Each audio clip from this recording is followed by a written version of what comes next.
धनंजय मुंडेंचे वडील पंडित अण्णा मुंडे जिल्हा परिषदेचे अध्यक्ष होते. तेव्हा त्यांनी गोपीनाथ मुंडेंना आग्रहानं सांगितलं की हे दोघेही आमदार होऊ शकतात. मुंडे साहेबांनी 2 जागांची बदली केली आणि भाजपसाठी जागा सोडवून घेतली. मला आणि प्रकाश सोळंकेंना आमदारकीची तिकीट दिल्याचा हा किस्सा भाजप आमदार सुरेश धस यांनी सांगितलाय. पाहूया. म्हणून दिलं होतं आम्हाला ही निवडणूक लढवायची नाही. साहेब म्हणले तुमचं पेपरला नाव आले, तुम्ही लढवा.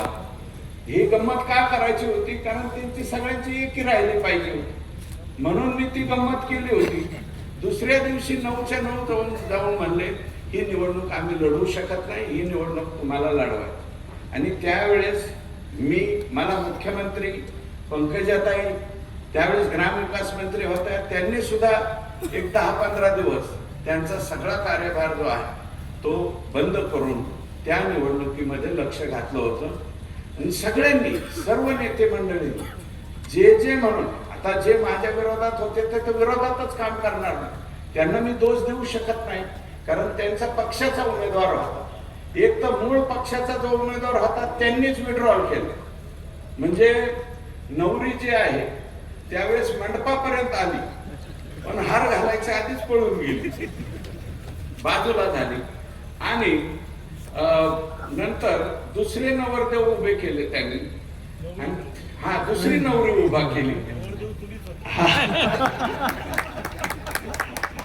ती उभी केली.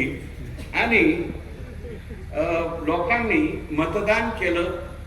सर्व पक्षभेद विसरून, जातीभेद, धर्म असलं काही मनात न ठेवता मला सुद्धा सगळ्या लोकांनी मतं दिली.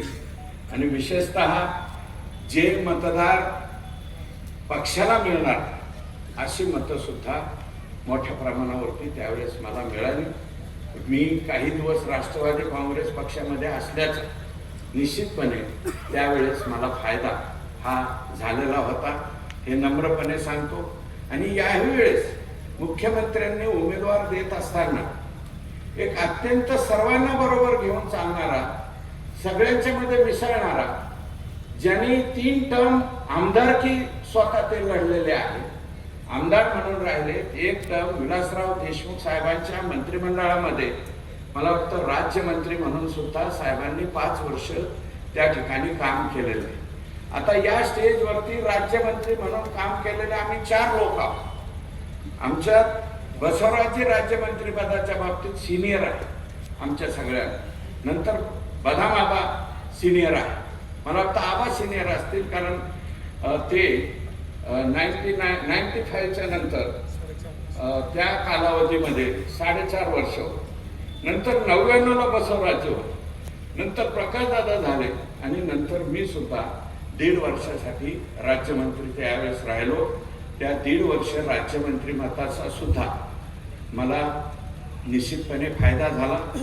आणि आज अजितदादा नाही आहेत, परंतु दादांच्या त्या निर्णयामुळं मला निश्चितपणे त्यावेळेस फायदा झालेला होता. आदरणीय गोपीनाथरावांनी निश्चितपणे, आम्ही ज्यावेळेस आता बोलताना राजाभाऊ अण्णांनी म्हणजे उल्लेख केला, त्यावेळेस गोपीनाथरावजींच्या जवळ आम्ही गेलो. पंडितांना अध्यक्ष होते आणि प्रकाशदादा आणि मी, आम्ही दोघांना जी संधी दिली त्यावेळेस आग्रहाने पंडितांनी सांगितलं होतं की हे दोघे जिल्हा परिषद सदस्य आहेत आणि हे दोघे आमदार होऊ शकतात. 99ला त्यावेळेस प्रकाशदादांची जागा सुटलेली होती. दादांचं म्हणजे इझी गोळींग झालं होतं तिकिटाचं. आमचं तिकिटाचं शेवटपर्यंत रांगलं चाललं आणि भाजपचा सगळ्यात शेवटी डिक्लेअर झालेला उमेदवार मी होतो. त्यावेळेस मुंडे साहेबांनी तिकडच्या 2 जागाची आलटापलटी करून ही आष्टी ही जागा ही भाजपाला सोडून घेतली आणि मी त्यावेळेस 1999ला आमदार झालो. राज्याचे मुख्यमंत्री आम्ही एका टर्मच्या, प्रकाशदादा आम्ही सर्व